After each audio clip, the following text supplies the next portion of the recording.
잠언 12장 15절부터 28절입니다. 미련한 자는 자기 행위를 바른 줄로 여기나 지혜로운 자는 권고를 듣느니라. 미련한 자는 당장 분노를 나타내거니와 슬기로운 자는 수욕을 참느니라. 진리를 말하는 자는 의를 나타내어도 거짓 증인은 속이는 말을 하느니라. 칼로 찌름같이 함부로 말하는 자가 있거니와 지혜로운 자의 혀는 양약과 같으니라. 진실한 입술은 영원히 보존되거니와 거짓 혀는 잠시 동안만 있을 뿐이니라. 악을 꾀하는 자의 마음에는 속임이 있고 화평을 의논하는 자에게는 희락이 있느니라. 의인에게는 어떤 재앙도 임하지 아니하려니와 악인에게는 앙화가 가득하리라. 거짓 입술은 여호와께 미움을 받아도 진실하게 행하는 자는 그의 기뻐하심을 받느니라. 슬기로운 자는 지식을 감추어도 미련한 자의 마음은 미련한 짓을 전파하느니라. 부지런한 자의 손은 사람을 다스리게 되어도 게으른 자는 불임을 받느니라. 근심이 사람의 마음에 있으면 그것으로 번뇌하되 되나 선한 말은 그것을 즐겁게 하느니라. 의인은 그 이웃의 인도자가 되나 악인의 소행은 자신을 미혹하느니라. 게으른 자는 그 잡을 것도 사냥하지 아니하나니 사람의 부귀는 부지런한 것이니라. 공의로운 길에 생명이 있나니 그 길에는 사망이 없느니라. 아멘. 오늘도 한 절씩 보겠습니다. 15절에 미련한 자는 자기 행위를 바른 줄로 여기나 지혜로운 자는 권고를 듣느니라. 그러니까 왜 훈계를 듣지 않는지가 분명하게 나와 있죠. 자기가 바른 줄로 알기 때문이다. 우리 번역에서는 생략이 됐는데요. 원문을 보면 자기 눈에는 바른 줄로 여기나 이렇게 돼 있어요. 자기 눈에.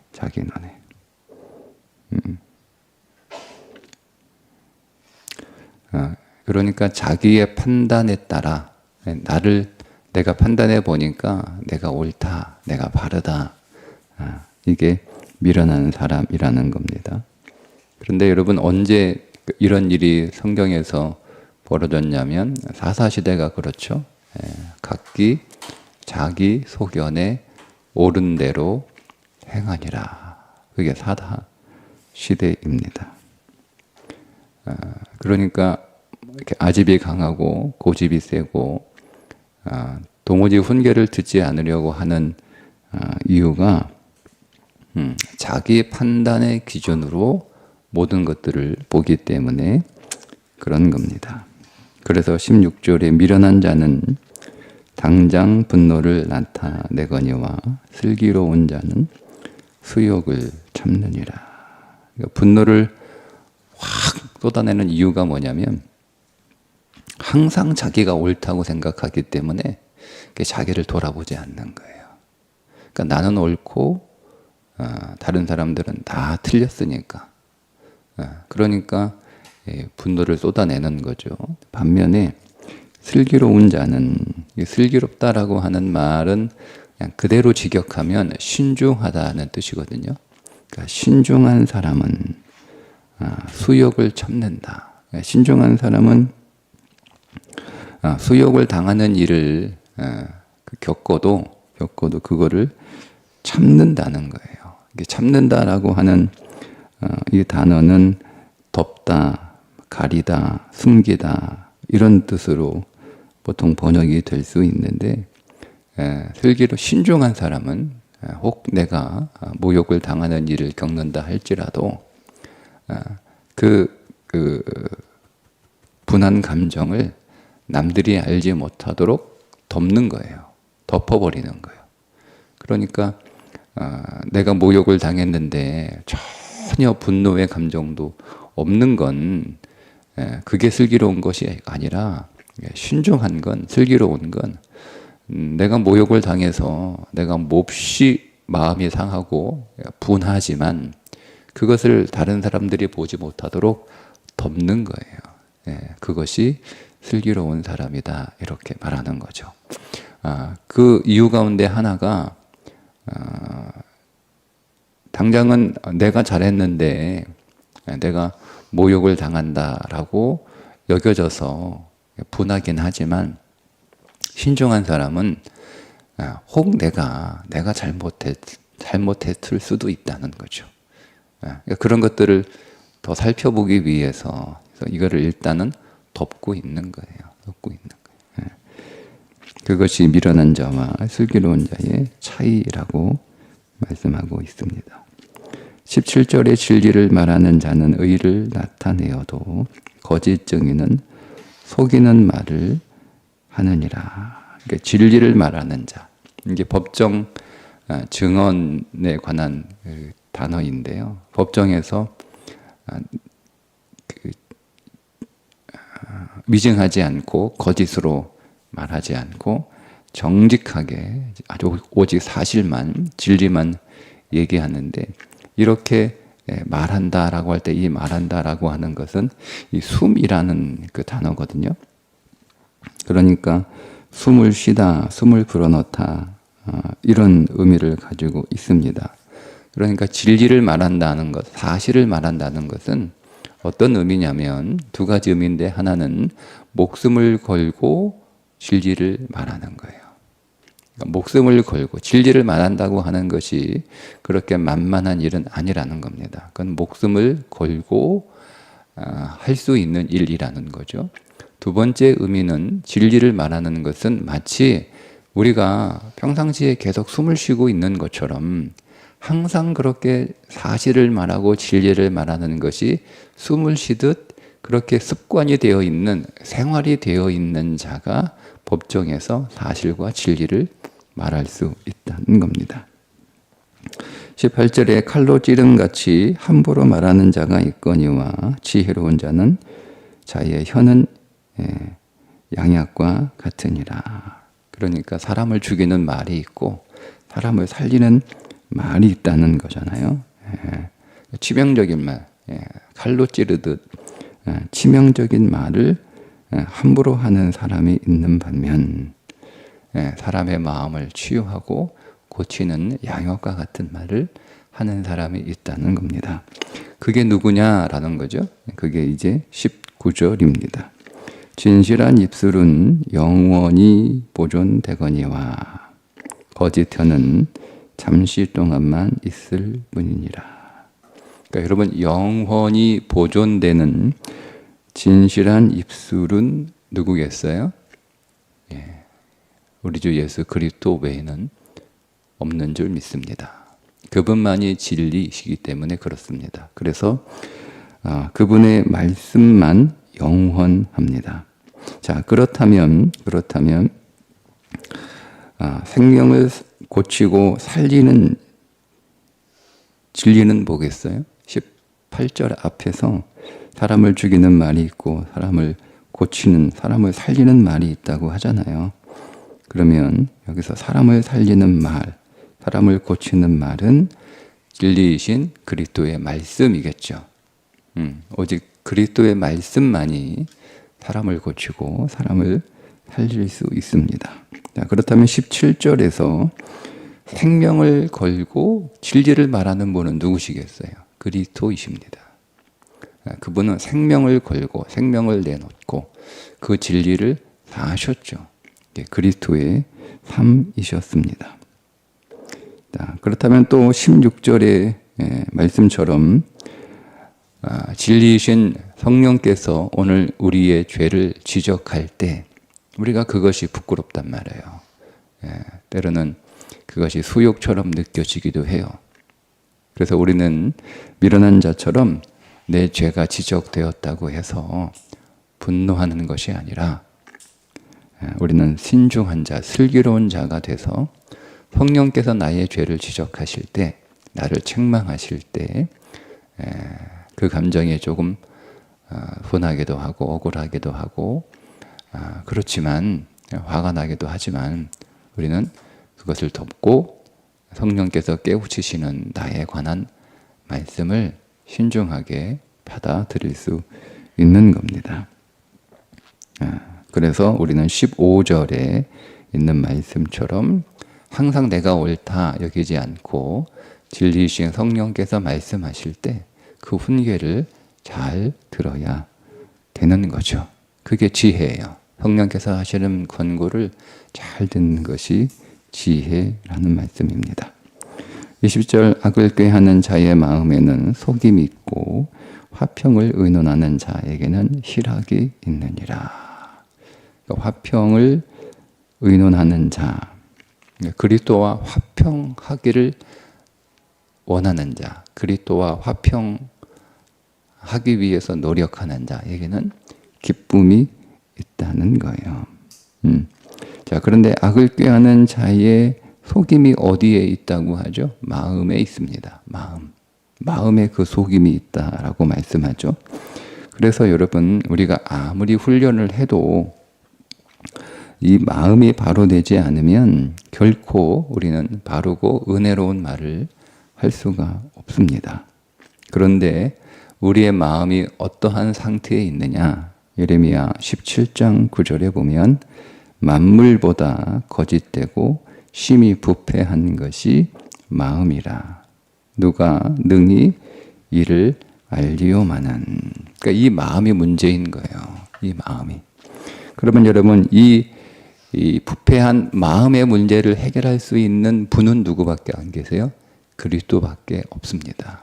그래서 우리는 그 그리스도와 화평을 이루어야 되는 거예요. 그러니까 우리가 그 그리스도를 통하여 화평을 이루게 될 때 오늘 우리의 부패한 마음이 치유되고 회복되고 그 마음이 다시 새롭게 돼서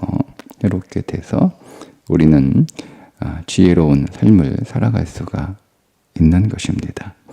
21절 의인에게는 어떤 재앙도 임하지 아니하리하니와 악인에게는 앙화가 가득하니라.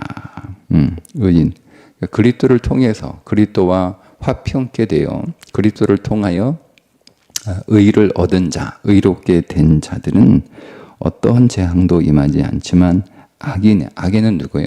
그리스도와 화평을 이루지 못한 자, 그리스도를 통하여 하나님과 화평케 되지 않은 자가 악인이에요. 그 악인은 앙화가, 재난이죠. 재난이 가득하리라.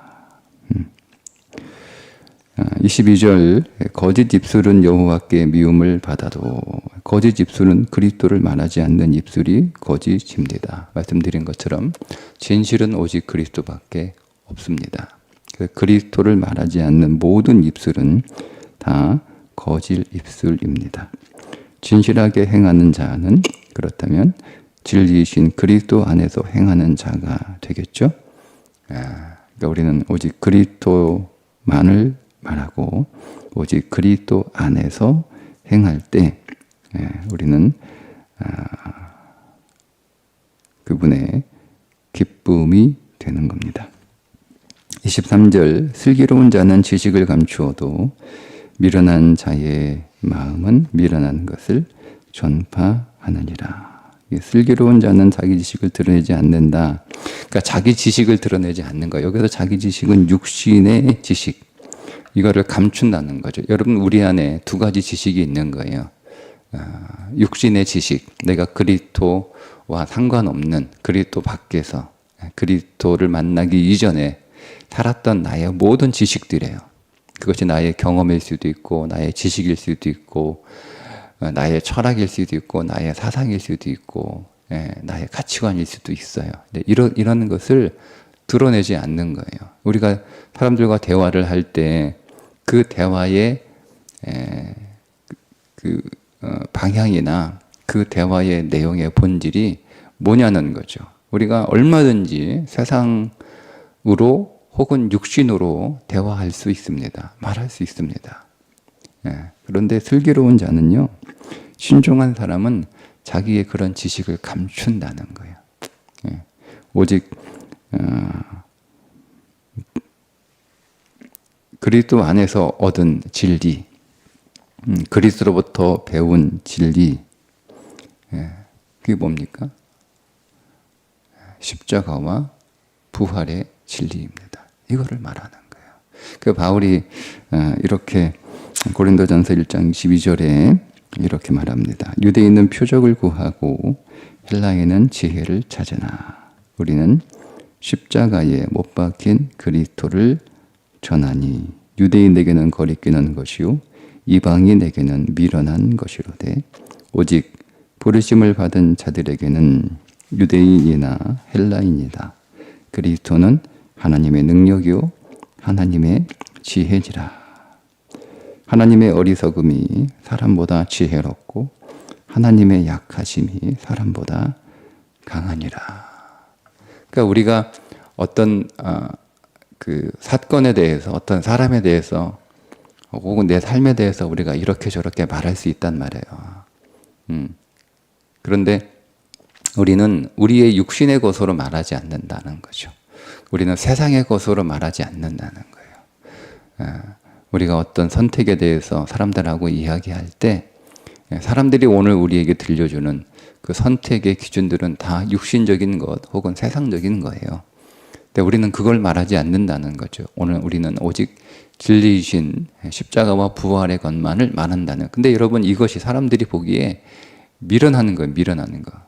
유대인들에게는 꺼리끼는 거고 헬라인들에게는 미련한 것으로 보이는 거죠. 그렇더라도 오직 나는 육신의 것, 세상의 것을 말하지 않고 나는 신중하게 오직 그리스도의 십자가와 부활만을 말하는, 나를 죽이는 것, 그리고 그리스도 안에서 다시 태어난 새 사람의 삶, 즉 말씀의 기준에 따라 살아가는 삶만을 말한다는 거예요. 그것이 슬기로운 자의 언어, 대화의 말입니다. 그래서 부지런한 자의 손은 사람을 다스리게 되어도, 사람은 뭐예요? 사람은 그냥 사람이 아니고요, 우리 육신이에요. 여러분, 부지런한 자, 그리스도를 아는 일에 부지런한 사람들은, 진리를 아는 일에 부지런한 사람들은 육신을 다스릴 수 있어요. 육신. 그러나 여러분, 그 일에 게으른 사람은 불임을 받는다. 육신의 다스림을 받아요. 우리 썩어 없어질 육신의 다스림을 받는 거죠. 그러니까 썩어 없어질 육신이 명령하는 대로, 그 육신이 인도하는 대로, 그 육신이 요구하는 대로 살아가는 거예요. 그러니까 썩어 없어질 육신의 말을 듣는 거니까 우리가 행하는 모든 삶은 다 썩어 없어지는 것들이 되는 거예요. 우리가 진실로 영원히 사는, 영원히 가져가는 인생이 되려면 우리가 성령이 통치하시는 삶을 살아가야 되는 거예요. 근데 그 성령이 뭡니까? 진리의 말씀이잖아요. 진리이신 성령이 통치하는 삶은 그 말씀이 통치하는 삶이에요. 그 말씀에 순종하는 삶이 영원히 가져가는 삶이고, 이 땅에서 끝나고 그냥 아침 이슬처럼 그렇게 사라지는 인생은 육신의 통제를 받는, 육신의 통제, 육신의 명령을 따르는 삶을 살아간다는 겁니다. 자, 그래서 15절, 근심이 사람의 마음에 있으면 그것으로 번뇌하게 되나 선한 말은 그것을 즐겁게 하느니라. 여기서 선한 말은 토부죠, 토부. 선한 말은 믿음의 말입니다. 믿음의 말. 하나님께서 세상을 창조하시고 매일 창조하실 때마다 이렇게 말씀하셨어요. 보시기에 좋았더라. 하나님 보시기에 창조는 좋았습니다. 근데 그 창조가 죄가 들어와서 보기에 안 좋아졌잖아요. 자, 하나님이 창조하신 창조 세계는 보시기에 참 좋았습니다. 사람은 참 좋았다, 이렇게 말씀을 하시잖아요. 그런데 죄가 들어와서 그때부터 안 좋아지기 시작을 한 거죠. 자, 그렇다면 하나님께서 오늘 우리를 그리스도 안에서 새로운 피조물이 되게 하셨음을 여러분 믿나요? 하나님의 새 창조라고 말합니다. 예. 에베소서는 그거를 재창조라고도 부르고요. 하나님이 오늘 우리를 그리스도 안에서 다시 창조하셨어요. 그러니까 우리는 수리하고 보수된 인생이 아니에요. 뭔가를 고쳐진 인생이 아니고 다시 창조된 인생입니다. 그래서 새로운 피조물이라고 부르는 거예요. 새로운 피조물. 헝건데 이거를 여러분 어디 공장에 보내가지고 다시 수리하면 깨끗해서 나와가지고 아유 이거 새 것처럼 됐네 하는 그런 새 거가 아니에요. 새거 아니에요. 우리가 집에서 쓰던 거 고장이 나가지고 AS를 보냈더니 AS 들어가서 이거를 그냥 고장난 것만 고친 게 아니라 케이스를 깨끗하게 새로 싹 이렇게 갈아서 오니까 이게 새 것 같잖아요. 안은 옛날 거 그냥 수리된 건데 겉만 깨끗하게 다르다. 케이스만 그 바꿔왔으니까 오유 야 새 거 다 됐다 하는 그 새로운 피조물이 아니란 말이에요. 그러니까 다시 창조된 거예요. 옛 것은 완전히 소멸되고 다시 창조된 거예요. 그런데 여러분 그 다시 창조된 우리에게는 뭐가 없죠? 죄가 없습니다. 죄가. 여러분 죄가 없다라고 하는 말이 단순히 잘못이 없다는 것으로만 여러분 너무 좁게 여러분 그렇게 우리가 이해를 하면 나는 이제 잘못했지만 나는 잘못한 게 없어. 나는 이제 잘못이 없어. 나는 이제 하나님 앞에 꾸중 들을 게 없어. 나는 이제 하나님 앞에 너 죄인이야 할 만한 게 없어. 왜? 나는 죄가 없으니까. 그런 수준에서 오늘 우리가 그 죄가 없다는 것을 이해하는 게 아니고 죄가 없다는 것은 하나님 보시기에 좋다는 거예요. 우리는 왜? 다시 만들어졌기 때문에. 예, 다시 만들어졌기 때문에. 그러니까 그리스도 안에서 오늘 우리를 다시 만드실 때 그리스도 안에서 모든 죄도 사망도 어둠도 저주도 끝내고 만드신 거예요. 그러니까 다시 그것들이 우리 안에 있을 수가 없는 거죠. 그게 하나님의 새 창조란 말이에요.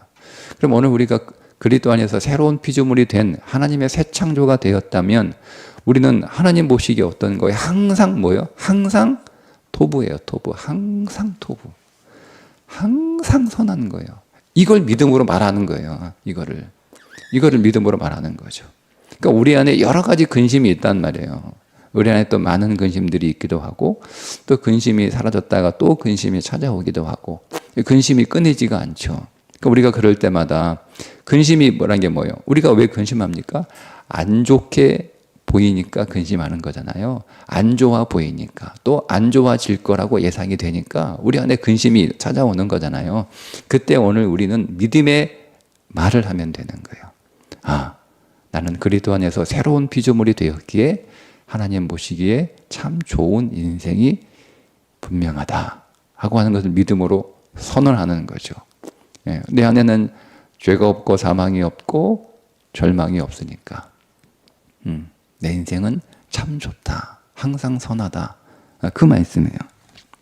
선한 그것을 즐겁게 하느니라. 우리가 그렇게 선포할 때 믿음으로 믿고 그것을 믿음으로 취할 때 우리 인생 안에 근심이 사라지고 그 근심을 이기고 자 근심이 두 가지인데요. 제가 두 가지 표현을 하죠. 하나는 근심이 사라지는 거예요. 그러니까 근심이 사라지기도 합니다.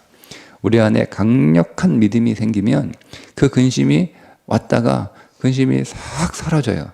마치 눈 녹듯 탁 사라져요. 자, 근심이 사라지는 경우가 하나 있고 두 번째는 근심을 이기는 경우가 있어요. 근심을 이기는 건 뭐예요? 근심이 있으나 그죠? 근심이 있어요.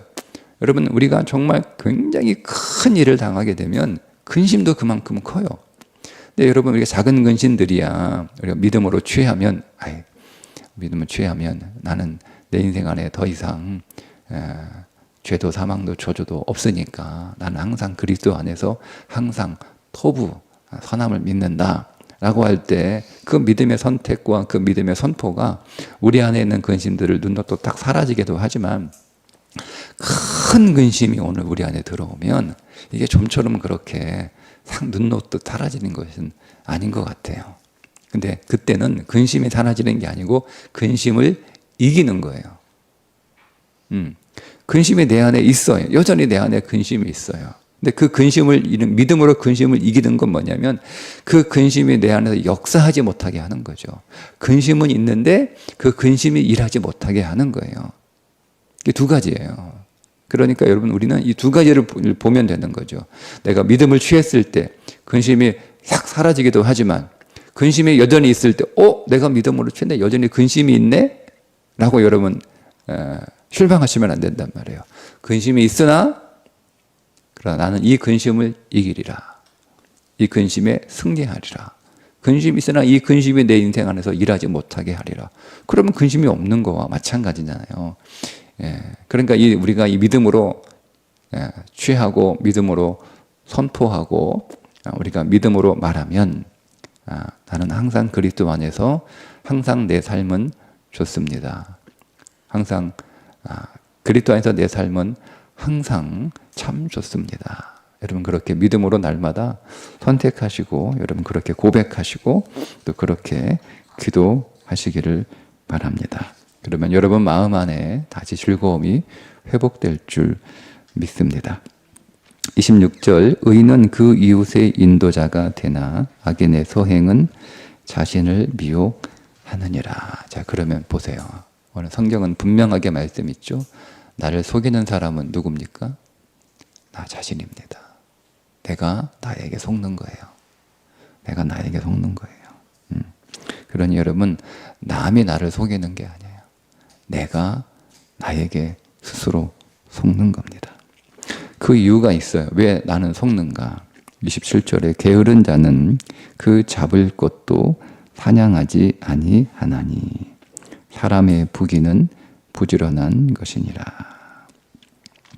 이 사냥한다는 말이 두 가지 의미가 있는데 하나는 뭐냐면 그냥 글자 그대로 사냥, 짐승을 잡다, 새를 잡다, 이렇게 잡는다는 의미가 있어요. 두 번째 의미는 사냥한다는 말 안에는 그 잡은 것을 요리한다는 뜻도 있어요. 자, 그러니까 게으른 사람은 그 잡을 것도 사냥하지 않는다라고 하는 이 표현은 두 가지 의미죠. 잡을 것도 사냥하지 않는다라는 말과 잡은 것도 사냥하지 않는다는 말이 되잖아요. 그러면 첫 번째 의미는 뭐냐면 그리스도 밖에 있는 사람은요, 진리를 취할 생각을 하지 않아요. 구원받지 못한 사람들은 그들 안에 계속 진리가 있고 가까운 데 교회가 있고 그들 주변에 그리스도 교회 다니는 친구가 있고 그래서 그 사람들로부터 이 복음에 관하여 이렇게 듣지만 그들이 듣지만 그거를 도무지 잡을 생각을 하지 않아요. 도무지 잡을. 이게 구원받지 못한 자의 삶의 특징이에요. 그것이 그러니까 거기서 게으른 거죠. 근데 두 번째 사냥한 것을 요리하지 않는다라는 것은 우리 그리스도인들에 해당되는 말씀이 아닌가 싶어요. 우리는 이미 그리스도 안에서 잡힌 자가 되었고 이제 오늘 우리는 그리스도 안에서 우리 안에 사냥한 것들이 즉 말씀의 성찬들이 다 차려져 있어요. 근데 여러분 우리가 이것을 요리하지 않는 거죠. 우리 안에 생명의 재료들은 이미 주어졌어요. 그리스도 안에서 오늘 우리 안에 생명이신 그리스도가 진리이신 우리 안에 들어왔잖아요. 내가 굳이 열심히 노력해서 그분을 잡으려고 할 필요 없단 말이에요. 그분이 은혜로 우리 안에 들어왔는데 즉 여러분 무슨 말이냐면 이제 우리는 교회에 들어와서 설교를 듣고 성경을 듣고 성경을 읽고 한단 말이에요. 그러니까 우리 안에 끝없이 말씀들이 계속 들어와요. 우리가 교회 안 다닐 때는 그런 말씀들이 우리 귀에 잘 안 들리잖아요. 말씀을 들을 기회도 없고 굳이 내가 성경을 찾아서 읽는 사람이 교회 안 다니는데 몇 명이나 되겠어요. 있습니다. 있지만 극소수예요. 극소수의 사람들만 성경을 한번 호기심으로 읽기도 하고 필요에 의해서 읽기도 하고 읽습니다. 그런 사람들을 제외하고 그리스도 밖에 교회 안 다니는 사람들은 성경을 들을 기회도 별로 없고 그리고 성경을 읽는다고 하는 것은 아주 드문 일이죠. 그러니까 사냥하지 않는 거예요. 굳이 내가 열심을 내서 책 읽는 것도 힘들고 어려운데 굳이 그 어려운 성경을 읽을 사람이 누가 있겠어요? 자, 그런데 우리는 교회 안에 들어왔기 때문에 우리는 이제 성경이 그냥 앉아만 있으면 들리는 거예요. 예배 앉아 있으면 설교자가 설교하니까 계속 들릴 거 아니에요. 성경을 읽기도 하고 성경을 설교하기도 하고 계속 우리 안에 들릴 거 아닙니까? 그런데 그 들린 말씀에 근데 그건 내가 잡은 말씀이거든요. 근데 이거를 요리하지 않는다는 거예요. 그게 게으른 자예요. 여러분 우리 안에 음식의 재료들이 쭉 이렇게 주어졌어요. 이것을 우리가 생으로 날 것으로 먹지 않잖아요. 근데 우리가 이것을 요리해야 되는데 자 요리하려면 번거로움, 수고로움이 필요하잖아요. 첫째, 요리하려면 이걸 어떻게 요리할까 생각해야 됩니다. 여러분에게 주어진 말씀의 재료를 가지고 그것을 내가 맛있는 생명의 양식으로 취하여 먹으려면 내가 이 말씀을 어떻게 요리할까? 어떻게 내가 먹을 양식으로 잘 요리할까? 여러분 먼저 생각하고 연구하셔야 됩니다. 그리고 그것을 내가 요리하는 수고로운 작업을 하셔야 되는 거예요. 근데 우리가 여러분 이거를 하기를 싫어하니까 우리는 뭐 하는 거죠? 다 그냥 차려준 거 먹는 거예요. 목사 설교만 듣고 있는 거죠. 네, 그것으로 끝이에요. 그게 게으른 자라고 말하고 있는 거예요. 그러니까 우리는 하나님의 주신 이 생명의 양식을 가지고 이걸 우리가 어떻게 잘 요리해서 내가 내 것으로 취할까, 그죠? 내 말씀으로 취할까? 그러니까 레마죠, 레마. 레마로 취할까? 나의 말씀으로 내 생명의 양식으로 취할까? 그렇게 연구하고 수고하는 자가 부지런한 사람이에요. 그런 사람이 뭐가 있다는 겁니다. 부귀가 있다는 거죠. 부귀. 그리스도 안에서 부를 누리는 거예요. 보배이신 그리스도를 발견하는 거죠. 그 그리스도를 보배로 얻는 거예요. 그건 마치 밭에 감추인 보화를 발견한 사람과 같고 값진 진주를 발견한 진주 장사와 같은 사람인 것입니다. 28절 공의로운 길에 생명이 있나니 그 길에는 사망이 없느니라. 믿음의 길이죠. 진리이신 그리스도가 제시하시는 길.